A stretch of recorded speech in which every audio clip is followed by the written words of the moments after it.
Hello, ladies and gentlemen, boys and girls. Welcome to yet another episode of Wrestle Geek Podcast. I'm your host, one of your hosts, Mitch, and I'm joined alongside by three lovely gentlemen this evening, handsome even.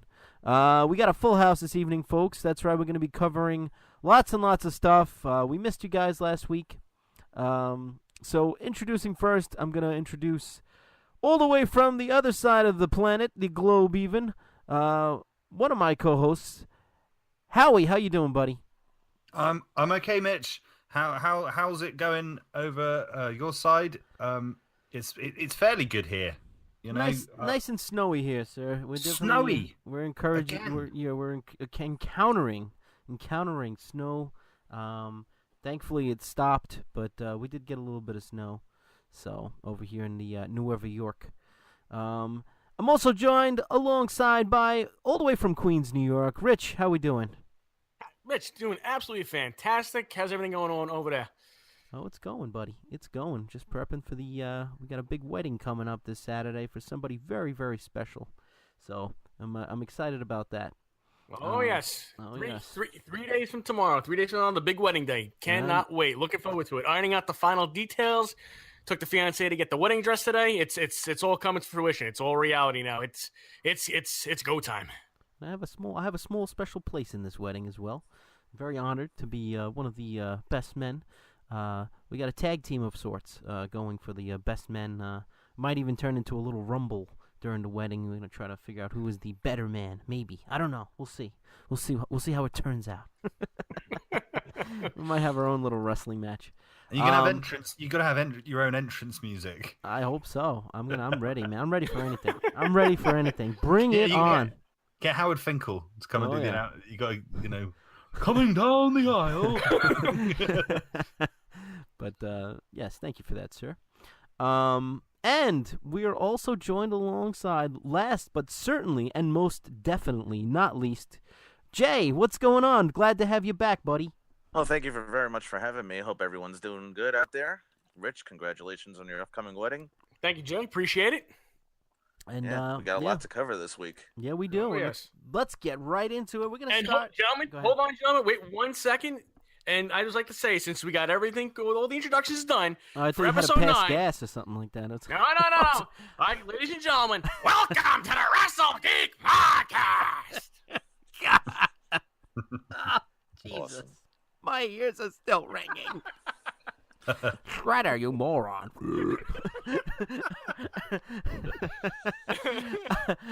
Oh, man. Excellent, Rich. It's better than a cup of Joe hearing that. Thank you, sir. Oh, yes.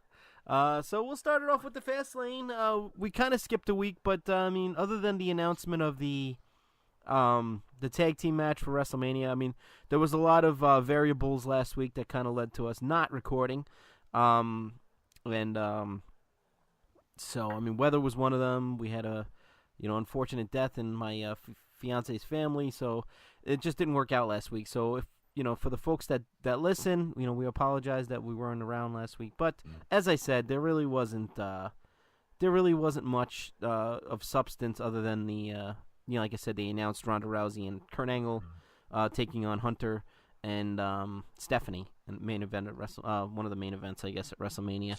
Okay, let me clear that up right now. Why is every match now a main event at WrestleMania? It's like, seriously, there's one main event.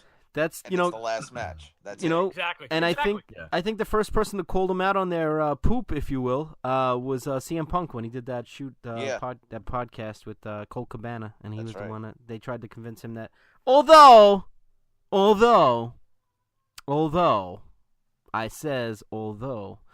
in that instance, wrestling The Undertaker at WrestleMania, at least in the last 10 years, is kind of like a WrestleMania main event. Because there was the whole streak thing, and then there's, Undertaker's like that special attraction now, so. That I would say that is the one exception, for right. sure. So that's the one thing I got to say. say. Well, it was until the streak ended. Right. Then Undertaker's match just became another match on the card, in my opinion. But, it was still a special match. But it didn't have that. Yeah, but it's still the Undertaker though. It's still right. But at the same time, it doesn't have the same feel like the luster has been tarnished. Once he lost to Brock Lesnar, it was, like you say, it wasn't the same. Although I was looking forward to seeing him when he fought Bray Wyatt. I thought that was pretty cool. If they were gonna, and again, like I've said this numerous times before to you, Mitch, and you would agree that if anybody was to beat the streak, it would be an up and comer like Bray Wyatt with a similar kind of personality. Totally been Bray Wyatt. And that he could have catapulted right from there straight up to the main event status. A new mystical, phenom coming in, taking out the old phenom. But I digress. And it seems like for some reason WWE has very little interest in doing anything of importance with Bray Wyatt. I mean, he's in the feud with Matt Hardy now, but I mean, come on, the man should be world champion or like in the title hunt or something like that. He should have been world champion for longer than a month. Let's be real. Absolutely, and I even said that to him when I saw him. When we met him. Yeah. And he was super cool. Richie was there; he can attest to that. He is a cool dude. That's the second time I met him. Yeah, super nice, and he, I always see I see videos online of him and Strowman hanging out, and I'm thinking, imagine like going to a bar and having like a beer with those two guys. That was so cool. He was super nice, and I said to him, I wish they let you have the belt longer, and he's like, it was just the beginning or something like that, So I mean, you could tell he was a little bummed about it, but he kind of tried to shrug it off. Well, he's still a young guy though, isn't he? Yeah. Even though he's early 30s, I'm sure. He looks old, but he is young. The dreadlocks and the hair don't really help. Yeah, that was the same. That was the same day that I made Tim White cry. Richie can attest to that too. He saw him cry. He did shed a tear. He did. Yeah, he got red-faced and he cried because I showed him a picture of me when I was like 10 or 11 years old, and with me and him together. And if you go to my Instagram at HastelToy, just throwing it in there, you'll see a picture of a side-by-side comparison. It's like one of those collage photos from PixArt. And it's me when I was a kid, and then me like last year when we went to that. That was that last year, right, Rich? It was 2017 when we went to Philly. Yeah. Yep. That was a nice day. We had fun. It was good. It was a very good day. Yeah. I got there a little late. I think I can't remember what I had going on that day, but it was. I did make it though, so we had fun. So, but in any case, yeah. So that was the match that was announced. Anybody have any quick thoughts about that before we get into the meat and potatoes of Fastlane and this week's Raw?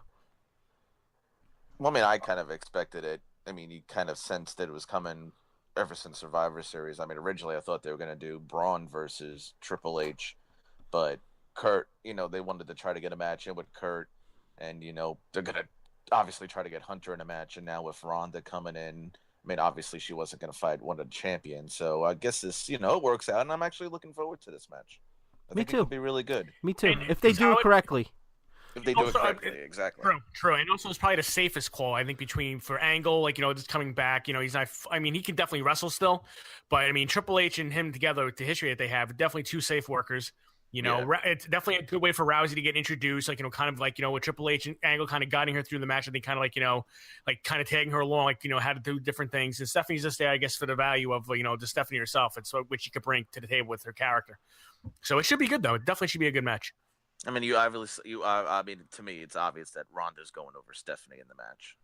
Oh, I actually, my prediction by submission. My prediction is it's going to be a double tap out. Again, he's going to have him in the ankle lock, and she's going to have him in like the arm bar or whatever the hell it is that she does. You know what? I have to agree with that. Actually, that makes a lot more sense. That would be a perfect moment having the two of them, as a snapshot. Yeah, I think that's. I think the whole build-up that we've seen recently. I mean, just with everything that's been on Raw, it's been getting stronger and stronger. She's new to it, isn't she? But she's been doing a grand job.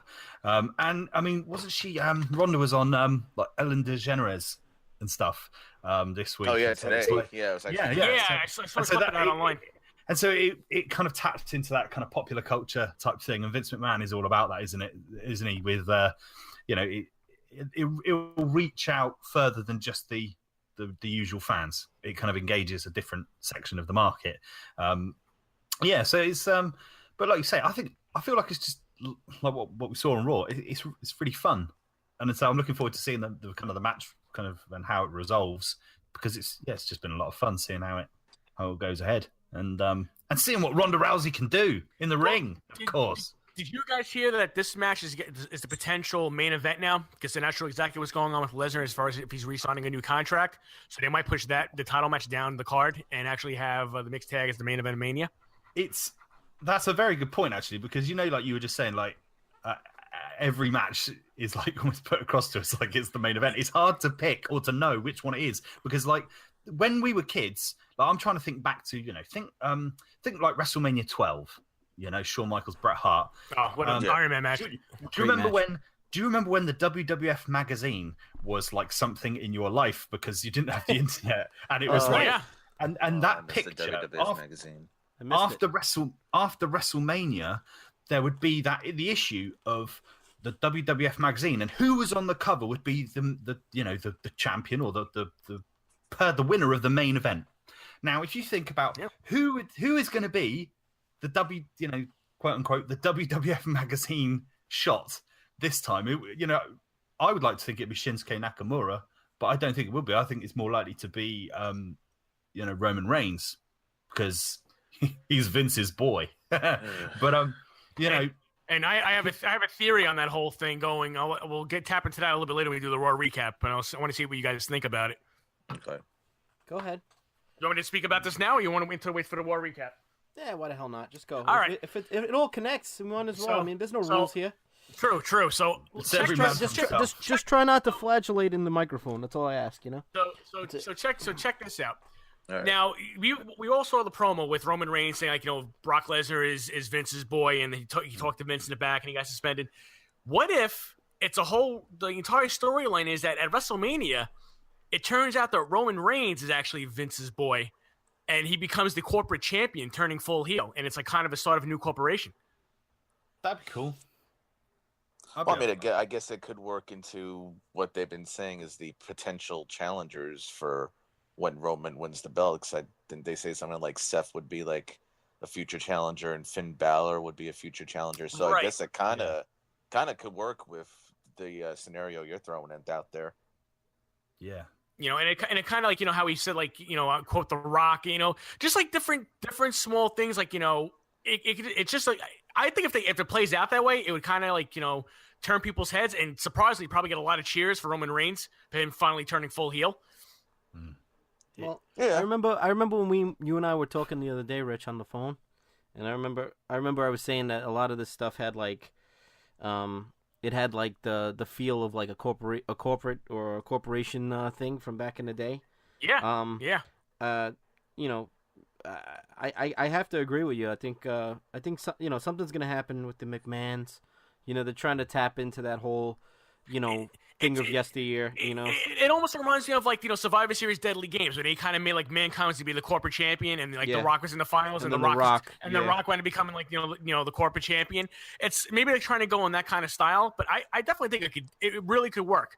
Could you just imagine like Roman Reigns is standing in the ring in a suit and tie, got the belt over his shoulder, and Vince McMahon's like, "Oh, you guys all fell for it, hook, line, and sinker." The whole like the whole story mode would be perfect, I think.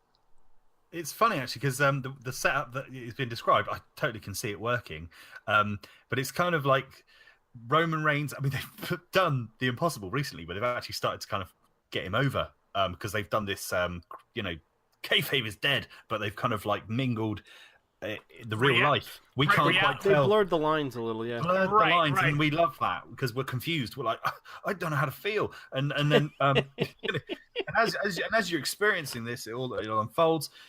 But the setup that you're describing is that they would have to kill that kind of get gotten overness, if that's a thing, that they've achieved for Roman Reigns, and like turn him into this kind of nuclear heel, which they're going to need because, like you say, they've got a whole bunch of faces lined up. I mean, Braun Strowman is a face, so who else?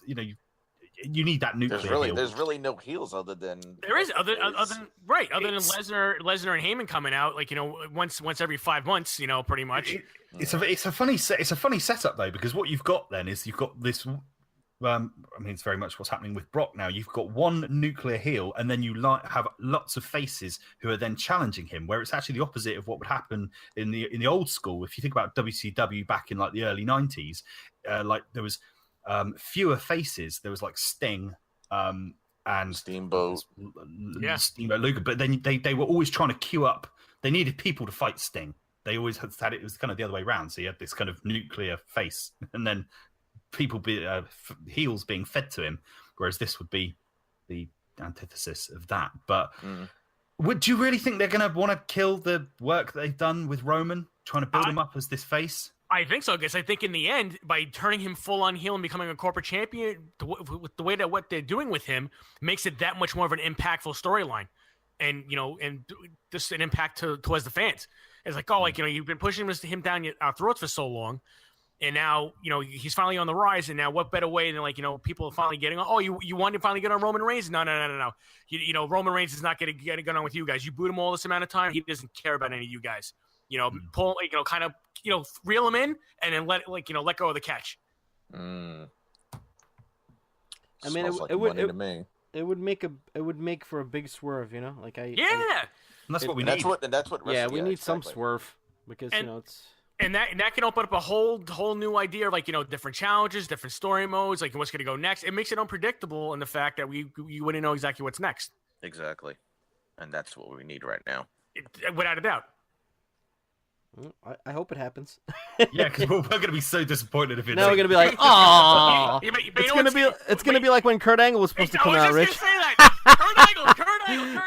I thought Richie was gonna cry that day. I was like, oh man, I had to rub his back. I was consoling him. Oh man, I'm sorry, Rich. I felt like somebody passed. I felt like somebody passed away. Richie's you should have seen his face. I wish I recorded it. It was better than that guy with the big eyes when Undertaker lost the streak. It was like Richie's face. You should have seen it, man. I hope he's in the crowd this year at WrestleMania. Oh, I hope man. they cut to him again. Yeah, he's didn't he also lose a bunch of weight? Supposedly said Triple H inspired him or something. I remember seeing that bit where he's backstage and the guy is obviously he's getting a bit of camera time because he's that guy who pulled the face when the Undertaker got beat, and he's there with Triple H, and it's one of those "it's real to me, damn it" moments. Do you know what I mean? He's kind of like, I wanted to meet you all my life. Triple H. I think Triple H got a little turned off by it. Completely. He looked a little perturbed. He was like, oh. He was completely repelled by the situation. Such a weirdo. You inspired me to lose weight, man. Yeah. And you can see that. You can see that Triple H, because he's like, oh, you inspired me to get in shape, and you can see that Triple H is looking at him thinking, you're not in shape. You know what I mean? Because Triple H is, in his mind, his definition of what being in shape is very different to what that guy's is. Oh, what a moment! Bless, great. That's funny. Where do we go from there? What happens next? This is the. This is all coming from the opening segment of Raw, isn't it? It's like we are talking about what happened. The opening segment was it was Roman Reigns with Kurt Angle, two people we've just been talking about. Is that right? Yeah. What, we're talking about Raw now? Were we talking about Raw? We've kind of just dived right in, haven't we? We totally. No, we were talking about what you guys didn't get to cover last week. Right. And now I'm assuming now we're gonna go into Fastlane. Right. Is that good? Yeah. Yeah. Moving forward. And action. And begin. Fastlane. Ty Dillinger and Breezango versus Mojo Rawley, Chad Gable, and Shelton Benjamin. So, is Benjamin and Gable heels now? Did I miss something? Yep. Oh, they turned. Okay. Benjamin and Gable have been heels, I think, since right after Survivor Series, if I'm not mistaken. They've been heels since nobody cared. Seriously, I was just about to say something like that. That's precise. I don't have to agree with that. As I heard myself reading what the match was, I was like, let's just skip over to Shinsuke versus Rusev. And that's exactly what we're going to do. So then the next match was Shinsuke versus Rusev. And a happy Rusev Day to all you gentlemen. Why does Nakamura... And let me...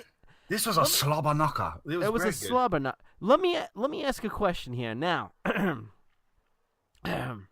So, Elias Sampson, right? Why is it that we have to drop his name, but Shinsuke Nakamura still gets a last name? Because it's fucking Shinsuke Nakamura, and he's world renowned. He's world renowned. Understood, but in the same sense, so why can't just call him? You just can't call him Nakamura. Why can't everybody have a last name? Why is he the only one that's allowed to have it? I mean, we can just AJ Styles. I mean, a lot of people still have their last names, but then why do they got to take it away from certain people? I personally, this is I've heard. You know what it is? I think Elias by itself sounds much better than Elias Sampson. I mean, certain disagree. last I names like kind- Samson. I think it sounds cool. It's a strong name. It gives it more that's character. fine. It's biblical, even. It gives you know? it gives it more character with the last name. I have to I say. like it. You know, Well- but onto the Shinsuke Nakamura debate. I Yes. digress. How about dropping the Shinsuke and just because they love calling him the artist known as, just changes to the artist known as Nakamura. No, because then when I'm mad at him, I can't call him Shitstain Nakamura. Also the artist known as that. They just need to drop that. It's because horrible. What was wrong with the King of Strong Style? I like Yeah. that. That was awesome. I agree with you on The that one, Jay. artist known Yeah, as. Give me a break. But did the King of Yeah. Strong Style come out of New Japan? Hey. Is that where it came from? Something else. Well, they called them Yeah. that in NXT. They've No also one had been a problem calling with. him. They've also been calling him the rock star of WWE, and that annoys me. That I hate. Because I I'm thinking hate that. he's not a rock star. I He's mean, not a freaking listen, rock star. he's got charisma. But There's only one rock star in WWE history, and that is Man Mountain Rock. Let's get that clear right now. And that's funny. I was just watching. Chris Jericho would disagree. I was just watching Beach Bash You idiot. '93. I was just watching Beach Bash '93, and I saw Max Payne came out. Max Payne. So it's full. Yes. It's so funny. I mean, it's the same gimmick. He had the same gimmick. You Okay, know, I'll he just go changed his name. quick sideline question. Did Max Payne ever fight Van Hammer in a match? I don't know. The two guitarists. Although I actually, don't- Van Hammer never really He played came guitar. later on, though, didn't he? Van Hammer. No, Van Hammer was before Max Payne. Yeah, but he also came back, Oh yeah, he came. Yeah, but by that point, I think and nobody gave a shit about him. yeah, no one cared. He had the It worst. doesn't he- matter he that had you came back. He had a shit finisher. He did a it was just a suplex. He would just bounce their legs off of the top rope, and then he would suplex them, and it was like Oh, God. your special move is a suplex. Is that it? It just jeez, The best finishing move with something like that with a springboard was when Austin used to do the stun gun as Stunning Steve Austin, Yeah. and he That would was- drop that you was- on your throat, I on never, the throat. I never liked it as a finish. I've always thought it's like a good kind of Setup. setup Well, move. Yeah, but it would take their head off. It's pretty cool. Didn't DiBiase pin Don Morocco in WrestleMania 4 with the Yeah. stun gun? Yeah, He you're right. beat Hacksaw with the knee to the back after Andre punched him.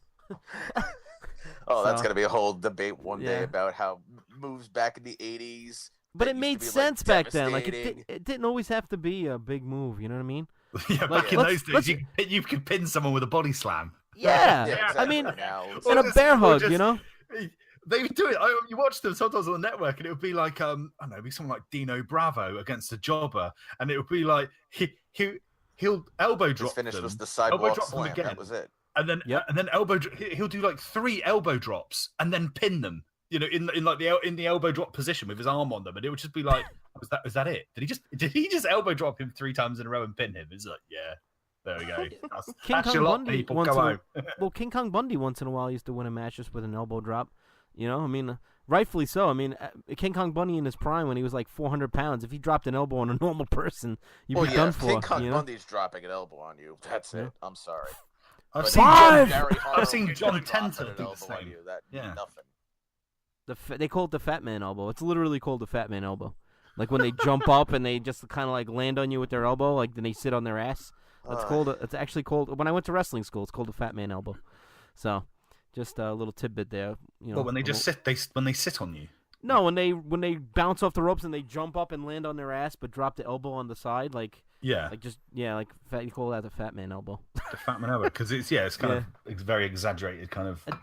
Didn't Style. Typhoon do that as his move at one point too, or something? Yeah. Like when he was the Shockmaster or something? I don't remember. But in any case, When, Hey, Shout when out back he to was- Shinsuke and Rusev. shout out to Fred Ottman, our buddy Fred Ottman over in the Instagrams. Oh Fred. man, But yes, I actually liked Shinsuke and Rusev. I thought that was a really good match. I Yeah. love Rusev. I'm gonna get a shirt that says "I love Rusev" on it. I seriously am. And you know what it is like? I don't know, man. I feel like WWE is so stupid sometimes, man. Like they got money with this guy. Now organically, this man got over. All right, and I really hated what's his name? Aiden English. In Yeah, English. but now it's starting to grow on me, and like It's you know, working, I'm liking this. You know. Well, I got a feeling they're going to be jumping the Raw after Mania when they do the eventual superstar They need- shakeup. They need to give Rusev the world title. We'll put him in the world title picture or They something like should have that. given the world title years ago.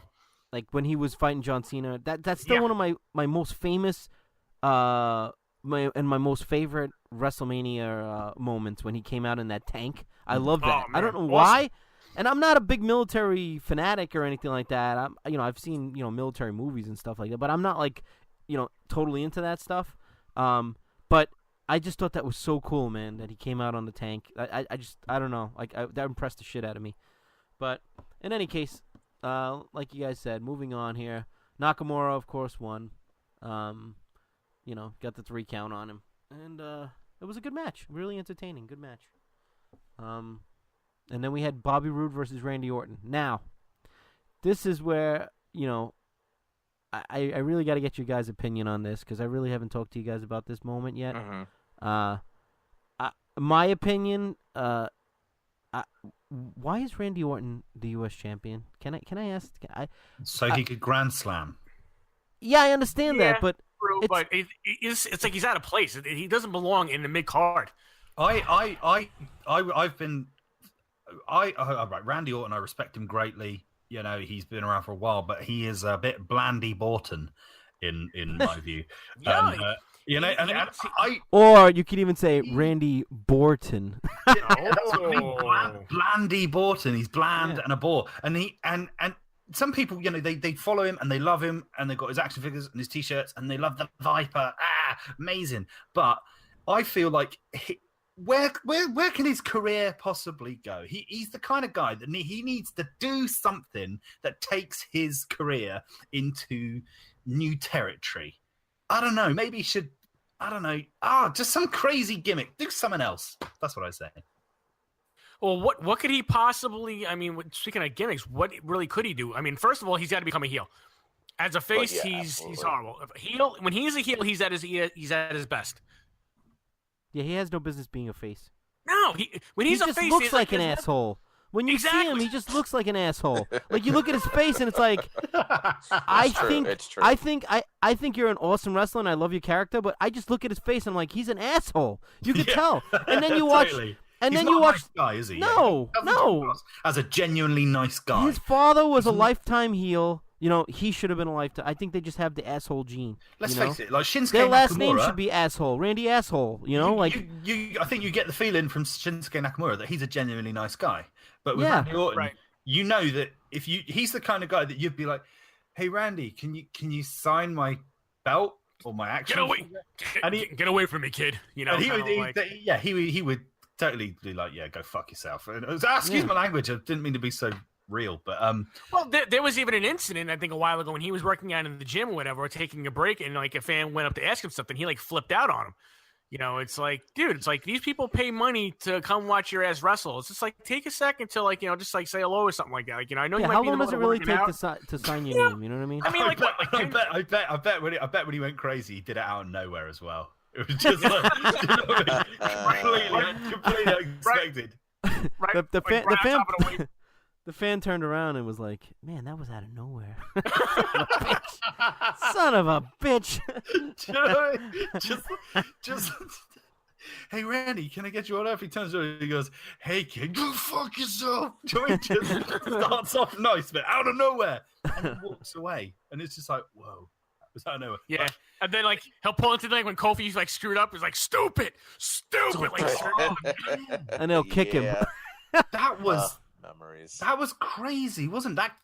They were pushing Kofi around that time as well, like further up the card. Kofi didn't like play off like doing something like he should have like taken like follow up after a move, or he got right up after the RKO or something. I forget exactly what it was, but all I know is like after the match was over and he started screaming stupid to him because like he missed a spot or something, whatever it was. I think he was supposed to be like going for the punt kick, but then Kofi got up too quick or something like that. That's what it was. That's what it was. And then he hit it with the RKO. Right. That's what it was. Yeah. Yep. But I'm not surprised that Orton won the belt. I kind of had a feeling that they were going to go with it. I mean, as much as I like Bobby I was Roode, caught off guard. I honestly didn't think that they were going to do it at all, to be honest. I mean, as yeah, much as I like but at Bobby the same Roode, time, he's kind of bland but even as a babyface. He's exactly. He has no. Those are two guys that do have no business whatsoever being a babyface at all. Just be two cocky assholes that just think who the hell they are and just run amok, and just like do whatever they got to do. It's like just be heels. I don't know. But I mean, obviously, that's creative dropping the ball again, as always.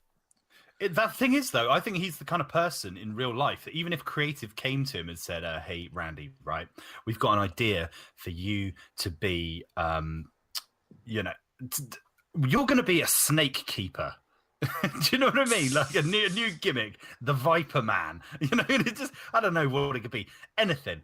But he would be like, he'd be like, no, I'm not doing anything. He says, like, I am Randy Orton. I am a multiple world champion. I do what the hell I want, and that's that. But like Jay said, I do tend to think, yes, he is better as a heel, but yeah, as a face, it is bland.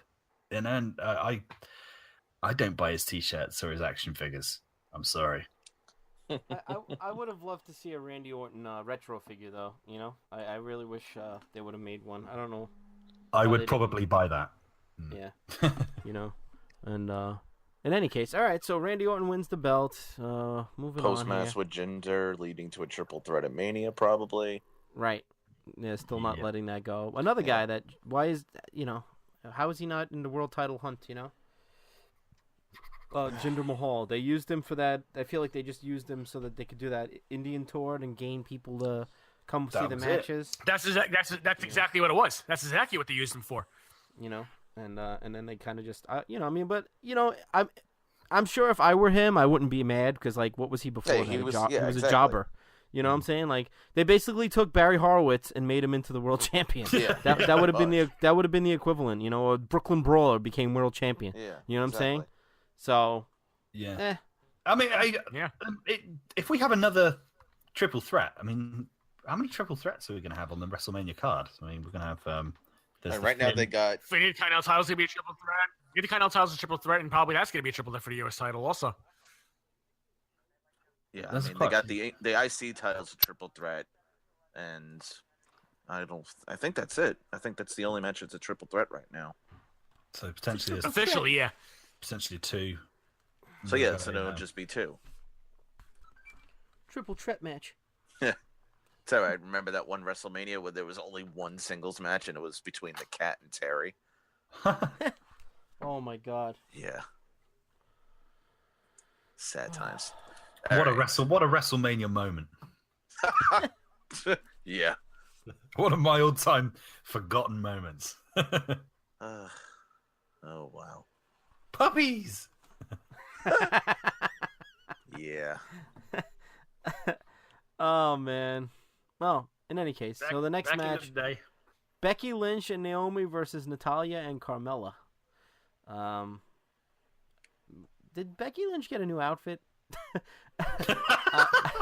Wow, noteworthy. A noteworthy item to start with.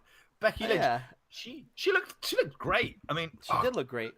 There was just, the thing is though, it was again another one of these matches where it's like we're getting so many female tag matches on Raw and in the pay-per-views, and they're kind of meaningless. They're just putting people together with no stories, no build-ups. So if they're insisting. Hold on, I've got to get it out. I'm talking about the point and nothing else, not a part of my body or anything. What I was going to say was, you liar. If they're insisting on having so many tag matches, why don't they just do the women's tag titles and actually have because then these matches, at least there's a point to it. They're fighting for a title. Boom. I think they should have one set of women's titles and tag titles. And they should just go back and forth between the two shows. Exactly. I do feel like within the next, maybe 3 or 4 years, I have a feeling that they're gonna get rid of this brand extension again. I think. I say it's gone within another 2 years. Yeah, I agree with you. It goes back to being 2 years. I mean, you can still keep still keep rosters on like separate shows, but don't really call it a brand extension. But at least have your champions appear on both shows or something like that. I just think it's ridiculous, and they shouldn't have. I mean, on top of the fact that they're actually getting rid of like brand pay-per-views going forward after WrestleMania, so it makes more sense doing it that way. Exactly, that's right. Well, it's just going to be they're cutting down the pay-per-views, and now both brands are going to be on each pay-per-view. Right. So is it going to wind up being like Night of Champions? You have both shows on there. It's like it's ridiculous. Pretty much. Speaking of looking amazing, touching on this, Howie, did you get my post share that I sent you? Yeah, I did. Hold on. I'm going to assume that it's something to do with Mandy Rose. I'm just going to assume. I have no idea what the post looks like. I'm just assuming it's Mandy Rose. In the words of the Road Dogg, you damn right. It really was. Exceptional. You can send more of those. That's not a problem. Oh, I got you. I saw you replayed that photo like 5 times. Screenshot, replayed. I saw it all. But Carmella and Natalya win via pinfall. That's pretty. Match it wasn't a bad match. It's just it was what it was. Then we had the Usos versus the New Day. And Volume 20,000. Yeah. But they never disappoint though. They always put on a good match or two. No, I agree. I will agree with you on that. I will definitely agree with you on that.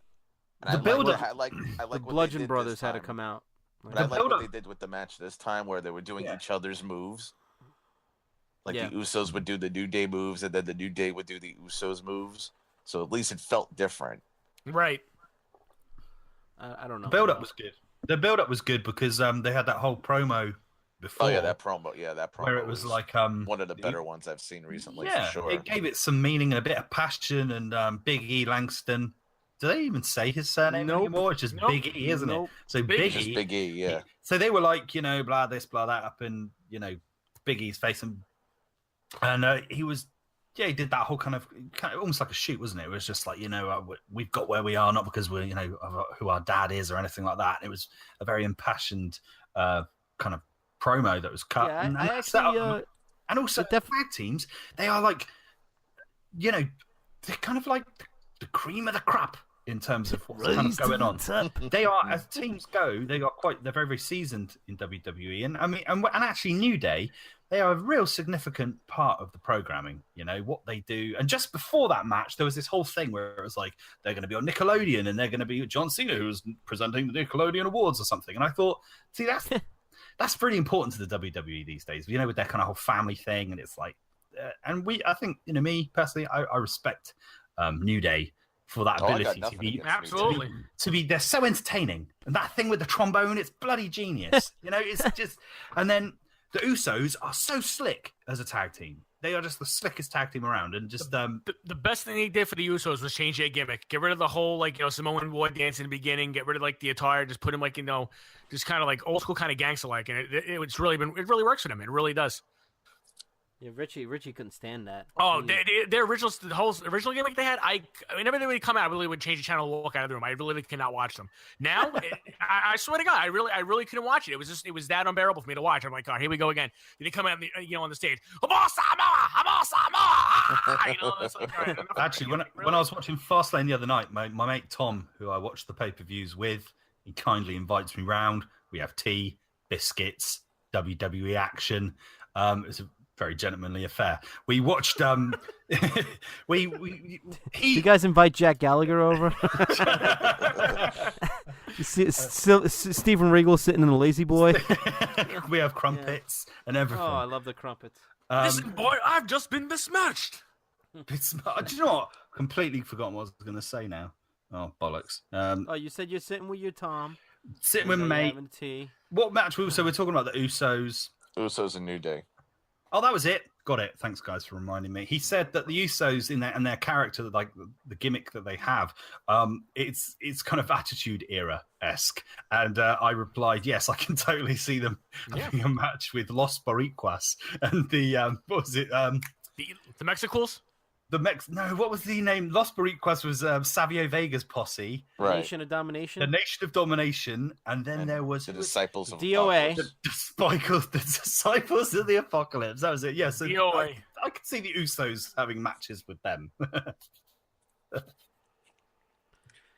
Yeah, it was a good. I can tell you're all completely shocked by that. You were aghast.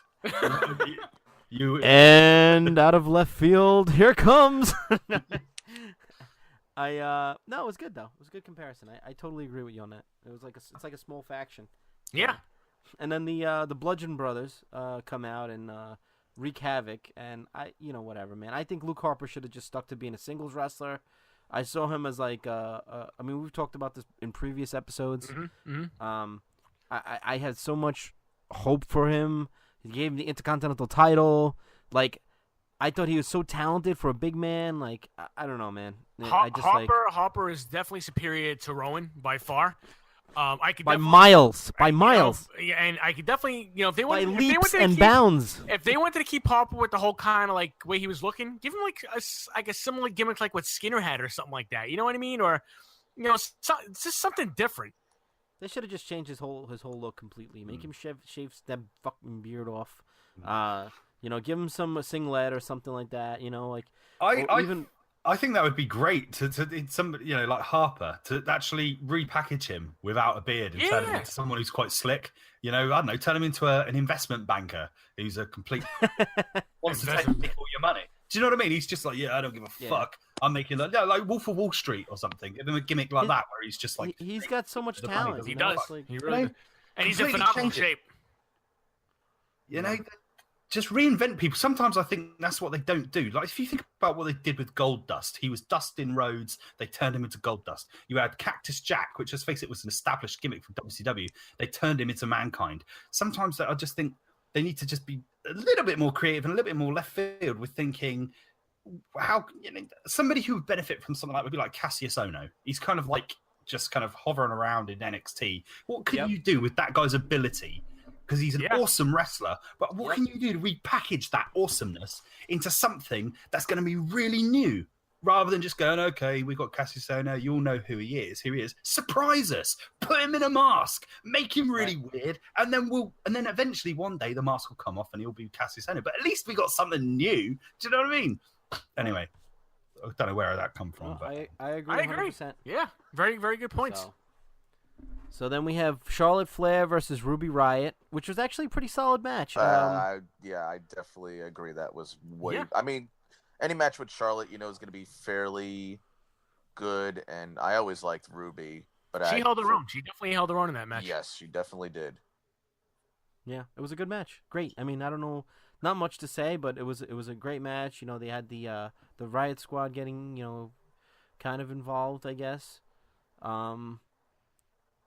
It was good. Didn't they also get thrown out at some point? Yeah, towards the end. Yeah. That was all really well done. I remember at the time they were the camera was panning real wide, and I was thinking, what's going on? Why are they going to such a wide shot of the entire ring? And it was because they were doing this whole thing where the heels. Is it Absolution? No, is it Absolution? I'm getting Riot Squad. Riot Squad. The girls were on the outside. See, they're exactly the same. I can't tell them apart. Right. Riot Squad. They're mirror images of each other. They have counterparts of each other in the other side. Completely. It's like parallel dimensions.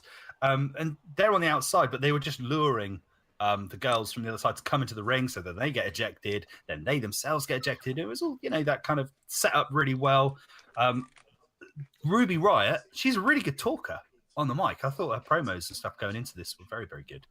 And I think she would have been chuffed with that match because it was a kind of a real spotlight for her to be in. And Charlotte is obviously cream of the crop. So it brings the best out of you, I guess, performing with somebody like that. Yeah, it was a good match. And then we had the main event, which was the 6-pack challenge. Baron Corbin, Kevin Owens, AJ Styles, John Cena, Sami Zayn, and Dolph Ziggler. I had the potential to be a good match, and it was. It was, for the most part, it was a really good match. Very entertaining throughout. Yeah. So, and then, of course, you knew AJ Styles was gonna go over. I mean, he did, and then, that was pretty good. But then there was also the involvement with there's the Sami Zayn Kevin Owens angle as well. They're the whole there's a kind of a split. Maybe that's the setup for a match at WrestleMania. Right. And then wasn't Shane McMahon out there too involved at some point? Yeah, but he wound up pulling Kevin Owens back out of the ring when he had a 2 count. Then he did the same thing with Sami Zayn. Are they going to fight again at WrestleMania? I don't know. I mean, the original game plan was supposed to be Ziggler against Kevin Owens, but now I don't know if they're going to be if it's going to be a handicap match against. I have no idea. The original thing from what I heard was supposed to be Kevin Owens and Sami Zayn versus Shane McMahon and Daniel Bryan. But Daniel Bryan said he refused to do the match because he was going to be on the outside apron for 95% of the match. So then the initial plan was to turn it to Shane McMahon versus Ziggler. Now, after what we just saw at Fastlane, with Owens and Zayn getting into a Shane McMahon, I have no idea what the hell they're planning to go forward with. That could be our third triple threat match at WrestleMania. I mean, obviously, Sami Zayn and Kevin Owens are definitely going to wind up turning one another, and it'll be interesting because I think Sami Zayn should be the full-on heel and Kevin Owens should be the face now, and see where it goes from there. Because I think Sami Zayn as a heel is genius. You know, but one thing we did forget though, you know, before we went into the fatal six-way, was what happened at the end of the at the end of the Charlotte Ruby Riott match was that Asuka made her appearance on a SmackDown pay-per-view and initiated her challenge to Charlotte for her Women's Championship, SmackDown Women's Championship at WrestleMania. Charlotte, which was obviously the way to go. Challenging Charlotte Flair. Charlotte! I mean, honestly, if you had the choice between Asuka and Alexa or Asuka versus Charlotte, obviously you would go with Asuka versus Charlotte. Yeah, I thought you were asking if you had the choice for a romp. I was like, this is a no-brainer here. Yeah. Jeez Louise. I'd choose Alexa on that one. Oh, absolutely. It's hands down. Hands down. Yeah, I mean, hands I'm down, not hands up, nothing hands against in between. Nothing against Charlotte. I mean, I'd happily. I can't say too much actually, but what I will say is that I reckon she'd give you a meat suplex. Oh yeah, oh yeah. But overall, pretty solid pay-per-view. You know, I think it wasn't bad. You know, and I give it like a 7 or 8 out of 10. It was good. Definitely the best Fastlane show they've done so in far. History. It was very entertaining. For sure. And then we had Monday Night Raw, which again wasn't a terrible show. Opened up with Kurt Angle, I believe, and then Roman Reigns came out, right, to interrupt him or whatever because he was like trying to make excuses for Brock Lesnar not being there or something like that. And then Then the whole backstage segment with Vince, which I actually thought was freaking awesome. I mean, I have to say. Cut the commercial. Cut a commercial. Cut a commercial now. And you could really start to see Vince McMahon showing age. Oh my God, yeah. Which is sad because, you know. Yeah. I don't know. What is he, like 73 now? He's got to be. I believe so, yeah. I mean, God bless him, though, you know. Yeah, that's right. That's right, because he was 53 when he had that match with Austin, and that was 20 years ago. Wow. So, yes, 73. Incredible. Time flies. Certainly does. I mean, I got the feeling like when Roman was in the ring with Kurt Angle, because of how successful it went the week before, I actually kind of got this feeling where it's like Roman's getting quite good at this now. There was this change. I felt different towards him. I actually thought like when he was coming down the aisle to the ring, I actually thought I'm actually starting to believe he's the man now. Before I didn't. You know, there's been a shift, but that's good. It means it's working. Yeah, he's almost like they're trying to establish him as like the anti-authority in a way, kind of similar to what they did with Austin. And the fact that he got up in Vinnie Mac's face, he said, "You don't want to talk to me," huh? All that is just like wow. You know, this is like a polite Stone Cold Steve Austin. Polite Stone Cold Steve Austin, without the swearing and the beer drinking. Exactly. Yeah, the PG version. The PG version. Exactly. Austin PG. This is it's he's like, I'm surprised he didn't knock on the door or something. If there was a door, he would have knocked because there was just a curtain. He just walked through it. But if it was like he was like, man, he's like, I'm gonna go and see Vince McMahon, then he'd be like the camera would follow over his shoulder, and he'd just like go to the door and then knock, knock, knock. No answer. Knock, knock, knock. Come in. You don't want to talk to me now, you know. Roman, wipe your feet before you come in. Oh, sorry, Mr. McMahon. I swear it won't happen again. That's funny. But that's not what happened. It was a really cool segment, though. I mean, in all honesty, all kidding aside. Yeah. And again, it surprised me and it made me happy. to see something different, which is what I feel like is sorely needed in wrestling at this point. We've all been saying this for weeks now, anyways. We have. But very cool, you know. Yeah. And then we had Sasha Banks versus Sonya Deville. Sasha Banks won. She went over. Whatever you want to say. Mandy Rose was out there. I know Howie enjoyed that.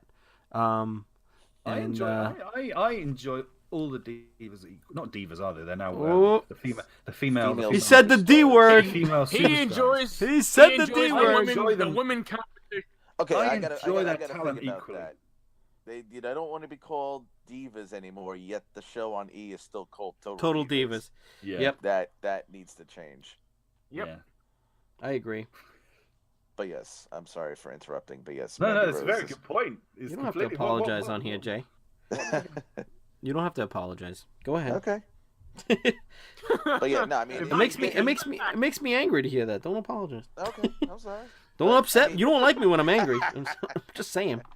But yeah, Get all Lou if you're Ferrigno on gonna you. not call them divas in the ring, then you shouldn't have a TV show called. But I agree 100% with your statement, because we do in fact watch Total Divas in this household, and I hear I catch it here and there, but I'm not gonna like religiously. Again, you have to realize that I live with I know. my girlfriend, fiance, wife is 7 years younger than me too, so it's kind of like she's still in that generation kind of, Yeah. We're close enough to coexist, but far enough to have these little what do you call that, I don't know, I can't think of what I'm trying to say. I know what you're going for, and You know I what- can't. You know what I mean. But yeah, I know what you're saying, but I can't remember what it's called either. Yeah, but in any case, yeah, good match. Didn't something happen with Bailey in this match too? She helped her get rid of the outside interference, but after Sasha got the victory, she kind of just turned around and walked away, and kind of like leaving Sasha Banks in the ring, going what the hell. It's just building up the anticipation again. I'm just looking forward to when do they finally do the heel turn for Bailey, because that's exactly what's going to wind up happening. I mean, there's only 3-4 weeks left before WrestleMania now. They got to do it soon. Yeah, totally. I think they don't want to leave it too long. Everyone will just lose interest. I mean, Exactly. Every week it's kind of the same kind of thing. It's already at the point where it's getting dragged on too long. It should. These things really, they didn't. Shawn Michaels and Marty Jannetty. That was out of nowhere. They didn't build that up. I mean, they did a bit of building up, didn't they? But it was kind of like animosity in the ring. It was like Shawn Michaels' frustration with Marty Jannetty, because it was like they were losing matches, and there was this dissension as a team. And then it was out of nowhere after they made up. But with this, it's all a bit like because even like in the matches, like in the Elimination Chamber, the stuff that was happening was full on double crossing. It was like, here, I'll help you up the cage, and no, I won't, I'll push you down.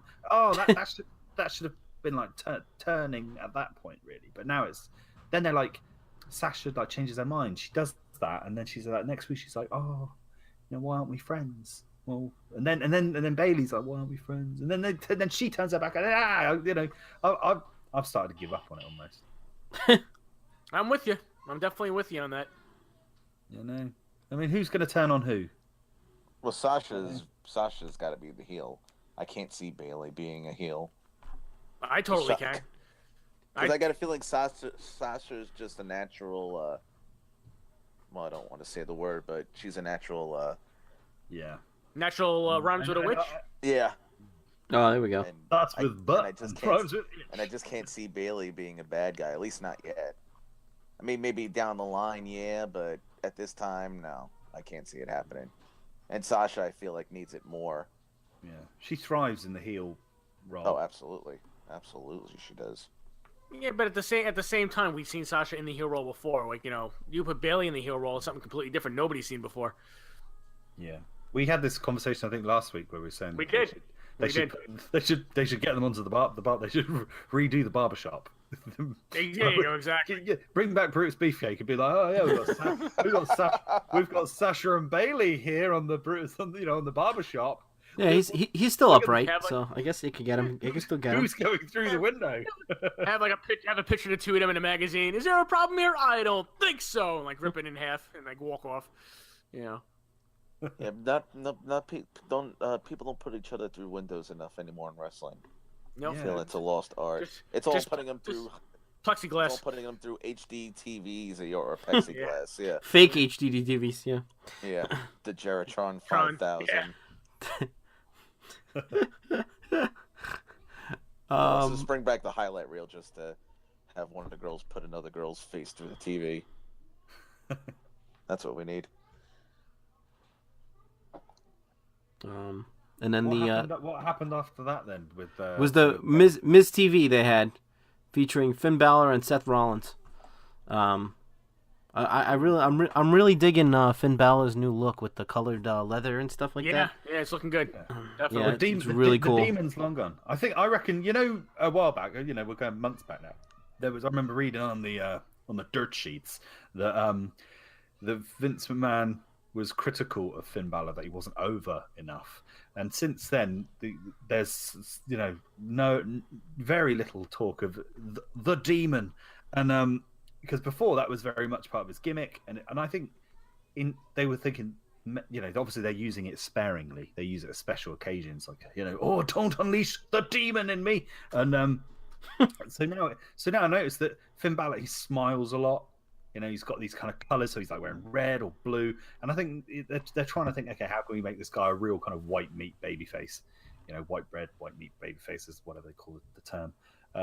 I guess it's working. I mean, this whole thing they did, Miz was awesome. He's always awesome. It was an interesting setup. I don't feel it really added that much to the match, but it didn't really take anything away at the same time. It was all very... it built up to a nice match, very competitive match on the card that evening. Yeah, I agree. It was actually a really good match, but we will definitely get to that. Let's stay the course here, and we had the Bar versus the Miztourage. Again, one of those matches where it was like, good kind of match, but I don't know. You know what's going to happen when the Miztourage, right. They don't win anything. They're not going to beat the tag team champions. It was what it was, wasn't it? It was the Miztourage getting beaten by the Bar. The Bar. But then also there was that. Wasn't there also a backstage? Was that later on when they had that backstage segment with when they were complaining and stuff about going to SmackDown and all this kind of stuff? Oh yeah, like they would say, like we're not treated right. There's no more competition here. Right. We're gonna go. We can take on the Bludgeon Brothers. We can take. Let's have champion versus champions at WrestleMania against the Usos. And then Angle's like, no. He goes, we'll find out exactly who's gonna be your tag team title opponent. At Mania, but through a tag team battle royal later in the night. It's kind of funny actually. Now that you've mentioned the Bludgeon Brothers in the same kind of like paragraph as we're talking about the Bar. So over on one side we've got a situation where it's the Bludgeon Brothers are kind of like interrupting a match with the Usos and the New Day to sort of like say, look, we're here and we want an opportunity for titles. And then on the other side, you've got the guys carrying the titles who are like, oh yeah, no one can beat us. Why didn't the Bludgeon Brothers go and attack the Bar, with their hammers? Those hammers are funny, aren't they? Do you reckon they've got ideas that one day that's going to be a merchandising? Of course it is, absolutely. They'll be like, there was the spiky shoulders, and now it's like all the kids are going to want those hammers, and they'll be like in the crowd with their. And also, I smell money. The funny thing about those hammers as well is that they come down with them, and it's like, if you had a really big war hammer like that, the way that you're going to strike somebody is like the natural way to use a hammer. You're going to swing it head first at them. But I like that in true wrestling style, they go for the midsection drive. The kind of the hold on to the shaft of the hammer and you go for the gut. You wind up as if you go for the gut with it. I don't know, maybe that's just the way that wrestlers use a hammer in general. If they're just knocking a nail in the wall or something, they use it head first rather than from the side. I don't know. It's just the way they do it. And the next segment we had was John Cena coming out, What an amazing promo, Richie. Absolutely You left out was. the adjective. Okay, you left out the adjective. What an effing amazing promo. Oh yes, this is awesome. Oh yes, it was awesome. Who's watching TV in the background? I'm sorry. Oh, that's all right. Must be Shinsuke Nakamura on TV. Nope. No, it's actually Now it's Biggie Langston. Oh, okay. Biggie Langston. Got it. Noted. I don't have my TV on, although I can now because I have a TV in my office, which Yes. Oh, yes. The big screen, 24-inch. Oh, yes. But yeah, great promo. I'm actually excited for this match as well. It was good, wasn't it? He berated Taker in a way that he's never been berated. That comment about the one thing when he stood out, I think Howie was going to mention it if I remember right, is when he goes, the only one that doesn't think that they're in shape for it is you, and obviously you're still in shape because your wife is posted. Oh my God! I was like, wow! Yeah. I remember I was picking through the toys that I had just gotten in, and I stopped what I was doing, and I was like, did he really just say that? I was like, holy shit! Yeah, that was pretty intense. That was a holy shit moment. Like it's like now you went from the Taker's always mystique and non-reality, like you just put real life into the show with him. So, which I think kind of solidifies that he's not coming back as a dead man. He's come back as the American Badass. Yeah, or as himself. Kid Rock's going to be there as well, so he can do the music. Yeah, I think Ah, yeah. good point, Howie. Yeah. Think of that. I didn't think about it either. He's gonna play him live into the arena at Mania for sure. Totally. That's gonna be cool because they even mentioned that last night when they did the whole Kid Rock thing with the they announced that he was going in, and then they had the music playing, the American Badass music. Yeah, So, it's happening. It's happening. Cena looked like he knew the magnitude of what he was doing, and he looked like he couldn't wait to say it. He was just really just. I'm challenging the Undertaker. He just completely Cena on. Yeah, he was on something. On every level, that promo was on fire yesterday with him doing that. It was amazing. He goes, well, I'm gonna do something like they really shit I can't do. I'm gonna challenge the Undertaker, and it's like then he. And you could see that they're not. He said you could see that they know I'm right because they're not cutting off my mic. Yeah, which means the only person is actually stopping this from happening is the Undertaker himself. I'm like, oh shit, So it was really really cool, well thought out. It definitely puts a cool spin onto the match. Now who would you say is the face and heel going into this match? Clearly, Undertaker's the face going into this match. Absolutely. Yeah. Everybody just wants to see Cena get. Well, okay. Let's okay. Hold on. Let me rephrase that. Anyone from the age of 18 and over, Undertaker's the face. Anyone from the age 18 and under, Cena's the face. Yeah, true. Just like it is for every John Cena match in the last 10 years. It's totally true. This is true. I mean, I'm rooting for Undertaker, honestly. Of course. Hell yeah! How can you not root for the Undertaker? I mean, if it's career versus career, he's gonna lose again. Oh yeah, this definitely has. This is his last match. Oh, actually, wait, he's gonna be in that Royal Rumble in Oh Saudi yes, Arabia, the great Royal Rumble. When is that? That's in April. the end of April. Yeah, I'm glad you brought this up. Are they having put that on the network? I don't believe so. I think it's just for the crowd there. That's great. Something so big like that. I hate when they do that. I think this is weird when they've got this great Royal Rumble thing. The whole thing just seems to be. I can just imagine Vince and Triple H going to have a meeting with some Saudi Arabian sheik, and they're kind of like, "So we want you to invest some money in the WWE," and he's like, "Yes, I will invest the money, but." He goes, I want you to come to Saudi Arabia. You must come here to put on the greatest show of all time. And they're like, yeah, whatever you want. We just want that money. And then he's like, and they're like, what kind of thing did you have him? I want to have the great, listen to me, listen. I want to have the great Royal Rumble. Yeah. And Triple H is like, oh, they know they all come to Saudi Arabia. And we do it in one shot. It will be fantastic. Yeah, it just, and they're like, and they're too afraid to say no because they want some investment. So really, they're thinking that is a shit idea. We've just done the Royal Rumble. You're going to devalue the fact that we've done a Royal Rumble, and now you want to do the Great Royal Rumble, which is 50 people. But think about thinking about money wise and stuff. other than like North America and stuff, I mean, the biggest amount of people that for a crowd wise is definitely India. How many people are in India? Think about it. The amount of money they can make off of something like that is amazing. Yeah, and they have no health and safety in the arenas, so they could just pack in 1 billion people into the arena, and they're all just clambering on top of each other, like, just, in normal, I say normal, but in the United States, in the United Kingdom, it's like everything's got, sorry, only a certain amount of people can come in at this time, to save people from being crushed. I can imagine in India, it's just, have you seen how they do the trains? It's packed, and so. Yeah, that's a concern. They really should make sure health and safety is of utmost priority at the Great Royal Rumble. That's funny. So then next we had Braun Strowman warning. Get these hands. Basically, that's what it was. How is it that I don't have a match yet?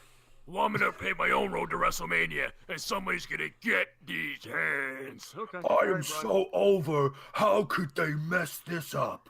I know. We'll put him into a match that nobody really wanted him in because he should be in title contention. Well, he is. He's gonna be the first single competitor to hold the tag team titles because he's gonna destroy everybody. He's gonna be his own tag team. That's gonna be crazy. Yeah. And then Finn Balor took on Seth Rollins. Excellent finish to that match. Very cool. Amazing. That was awesome. Amazing. That was a great bit of action. Superplex into small package. Great. Yeah, you don't. That's something you don't see every day. Is somebody Is somebody DJing and scratching over there? What was that? All I heard was.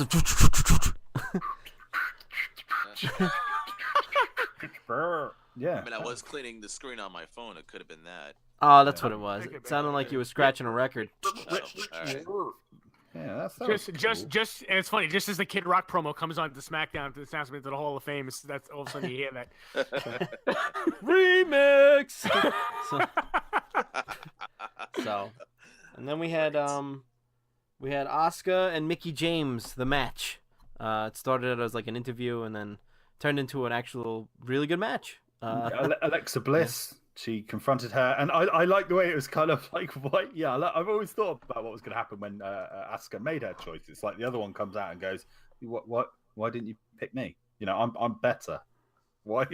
And she was just like, she didn't have to say much, but she did what she did. No, say she did. She said too much, I think, but she was like, "I want the I pick Charlotte."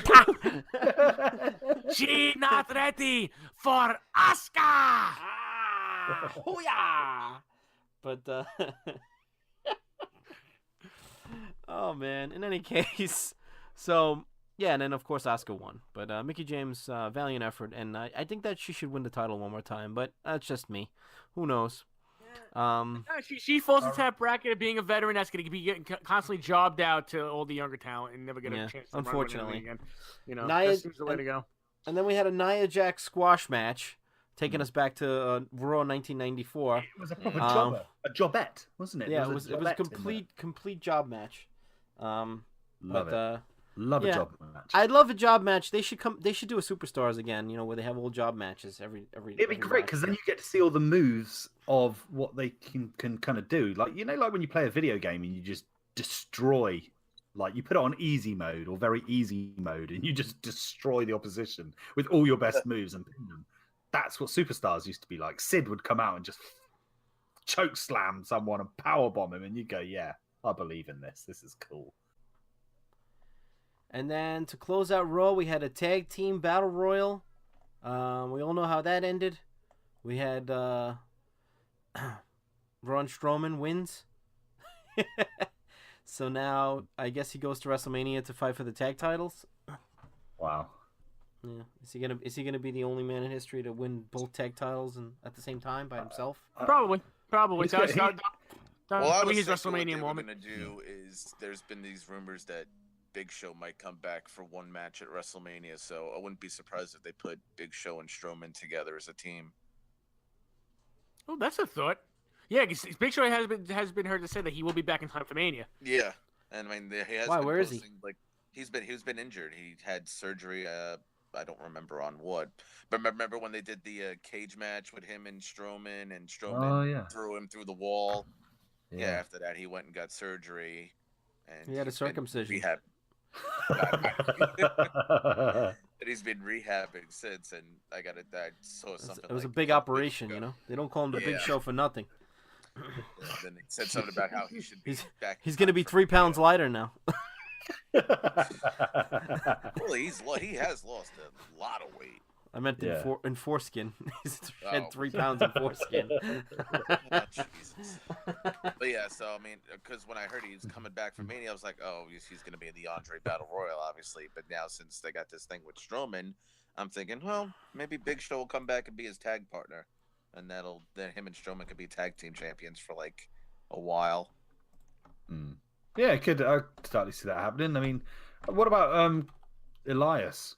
What if because he dropped a piano on him last week? Couldn't there be an interesting dynamic if it was like, you've got to have a partner? Oh, Duke the Dumpster Drosie's Braun. back.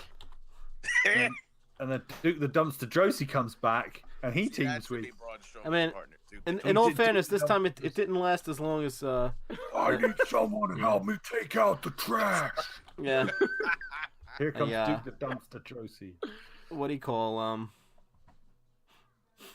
I mean, because if Strowman It lasted wins as the long tag as his title career, by basically. I himself- mean... if Strowman wins the tag title by himself, then you're basically crapping all over the tag division. Absolutely. And they've been working too hard to like build it back up nowadays, where you can't do that. So clearly, someone's gonna be his partner, but now it's like, who is it gonna be? I still think it's gonna be Big Show. That'd be interesting. That'd be cool because it'd be one of those WrestleMania moments, isn't it? Because the bar is this whole thing where they're kind of like, yeah, we have no competition, no one can beat us, and then they'll just get annihilated. You know, it's Exactly. basic Hmm. wrestling. Isn't it also rumored psychology. that Sheamus is taking some time off to deal with his back issues? Yeah, that's why I'm thinking they'll probably lose the belts at Mania. Well, that was the end of Raw, folks. It was a good Raw. Not many complaints here. And that was that. The programming's been pretty good recently. Yeah, but it's always like this though. Every year around Since WrestleMania. the 25th anniversary, it was. They- Yeah, it's true. they- It is peak, they always peak put- season. Yeah, They always picked it put back up. they always put their best foot forward around this time of year. Oh, I wanted to ask since we didn't really get to talk about this yet. After the whole Asuka Mickey thing, they had the segment with When she Alexa cries. and Mickey Oh, yeah. backstage. Oh yeah. Running down Nia, and then Nia Yeah. comes back and loses her shit. Mm. So, I'm thinking it's gonna build towards Alexa Oh. versus Nia. Absolutely. Without a doubt. Yeah, and definitely Nia's winning the women's title for Raw, for sure. Yeah. It's been a very interesting deserves it, though. character build for her. She does deserve it. You're right. I totally agree. It's kind of funny because recently they were building her very much before they started showing her kind of sensitive side, which obviously you empathize with her. They were building her or putting her across as being like a monster heel, and so she was destroying. So it's a very, very funny, a very interesting contrast where you've got this sensitive person that you empathize with at the same time as having the potential to be like a monster and destroy people. Right. So it's quite an interesting kind of character because the thing is, when she was booked as being a monster heel, I actually just think she does come across genuine as being quite a nice person. Like we were saying earlier, like Randy Orton, you're a dick, and then Shinsuke Nakamura, you're a nice guy. I think what I get from Nia is that she comes across as a nice person. So I think it's good that they're pushing her as this heel that we can not heel, a face that we can empathize with. And Yeah, and I mean, and also if you're turning either Bailey or Sasha heel, you need someone else to be. You need a heel to turn babyface, and obviously with the way they're going with Nia, that's what it's leading up to. Yep. yeah, it'll fit well. It'll fit well that. So that wraps up Raw, and like we were saying, 2 solid days of wrestling in a row. Good. Yeah, without a doubt.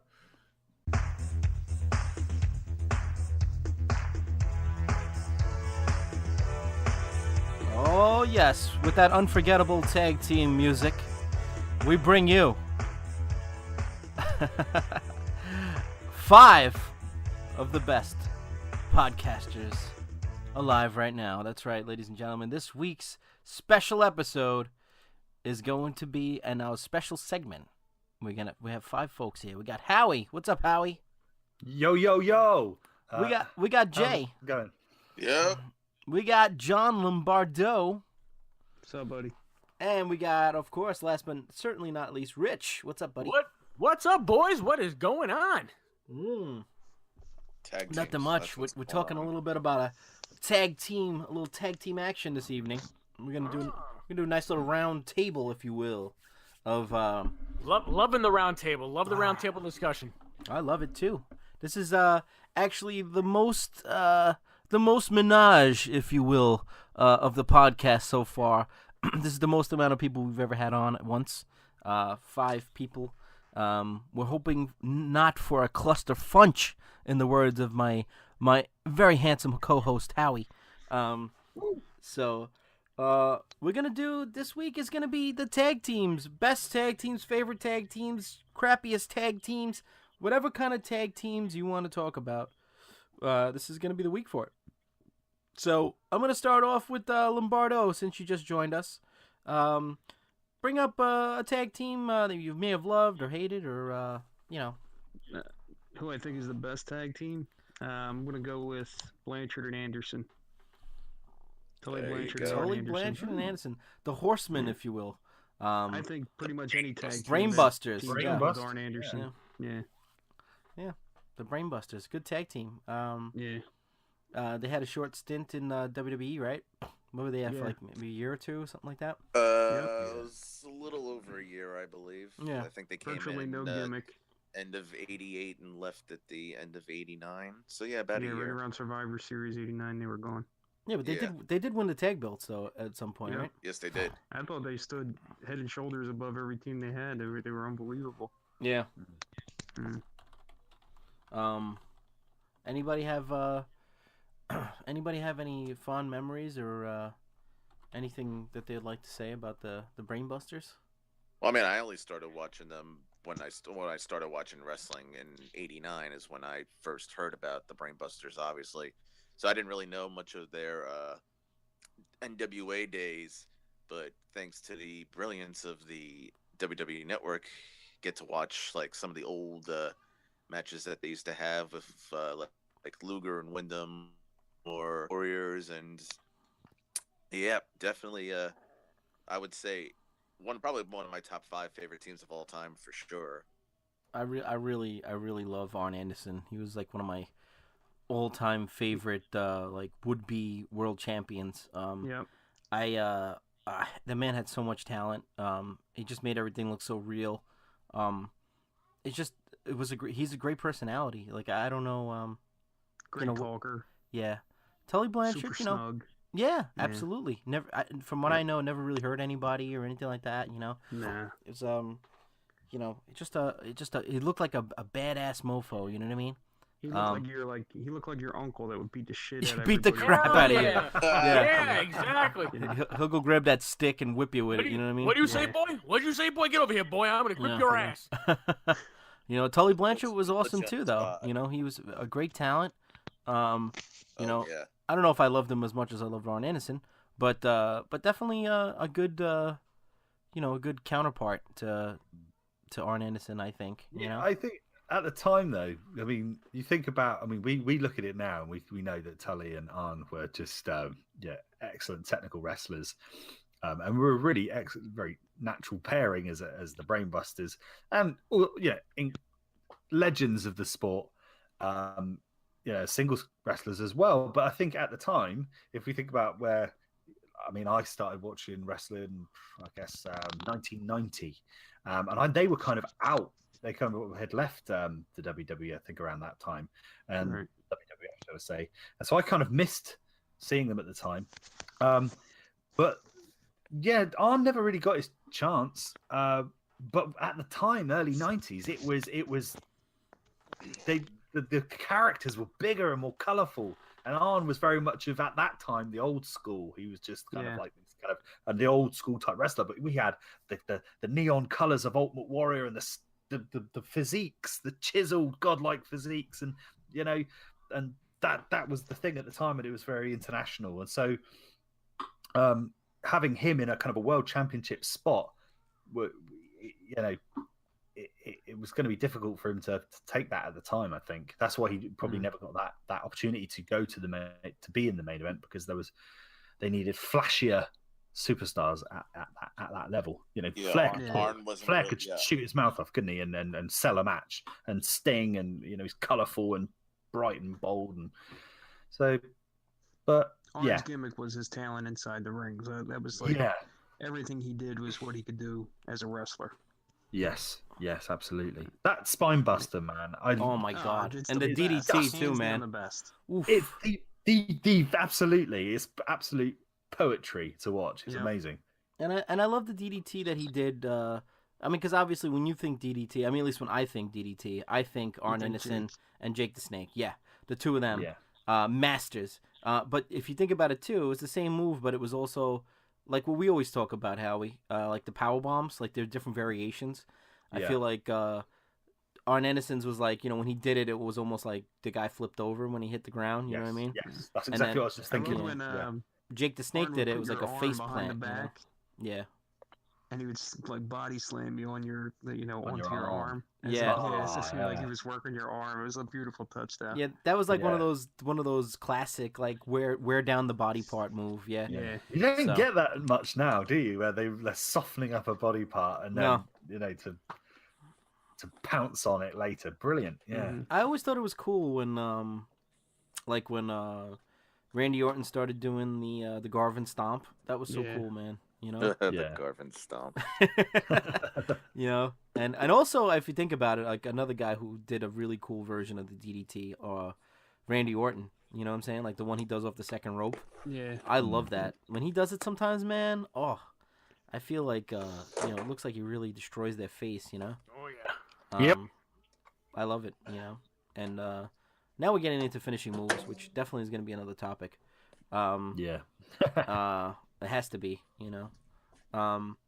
My tag team, man, there's so many. I gotta say, man, and I've said it before, one of my all-time favorite tag teams, the Natural Disasters, man. Like I don't.